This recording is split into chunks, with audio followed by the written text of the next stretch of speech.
আসসালামু আলাইকুম all of my Facebook friend সবাই কেমন আছে? আশা করি অনেক ভালো আছে।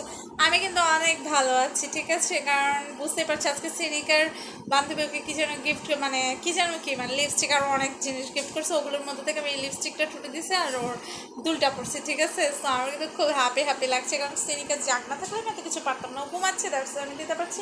যাই হোক, এই দুপুরবেলা এই বিকালবেলা কে কী করছে আমাকে জানিয়ে দাও কমেন্টে এখনই। আমি তো কি করছিস সে তো দেখতেই পাচ্ছ, সিনিকার হচ্ছে বান্ধবীর দেওয়া জিনিসগুলো আমি দেখতেছি। আর তোমাদের সবাইকে আমার তরফ থেকে কি গুড আফটারনুন, ঠিক আছে? আর কে কী করছো? আমি আবার চা খাই না, এর জন্য বিকেলবেলা আমি আবার কখনো চাটা খাই না। তোমরা কী করছো? চা খাচ্ছ না গল্প করছো, নাকি অফিসে বসে? অবশ্য আমি তো ভুলেই গেছি, দেখছো আমি আজকে অফিস তাড়াতাড়ি চলে আসছি অফিস থেকে, এই জন্য ভুলেই গেছি। সবাই তো মনে হয় যে এখন অফিসে, যারা অফিসে আছে কমেন্ট করে ফেলো ফার্স্ট যে তুমি অফিসে কী করছো, নাকি অফিস থেকে বের হয়েছো বাসায় আসার উদ্দেশ্যে। সো জানিয়ে ফেলো ঝটপট। ওকে, বাই বাই, টেক কেয়ার, দেখা হবে নেক্সট কোনো ভিডিওতে। Bye bye.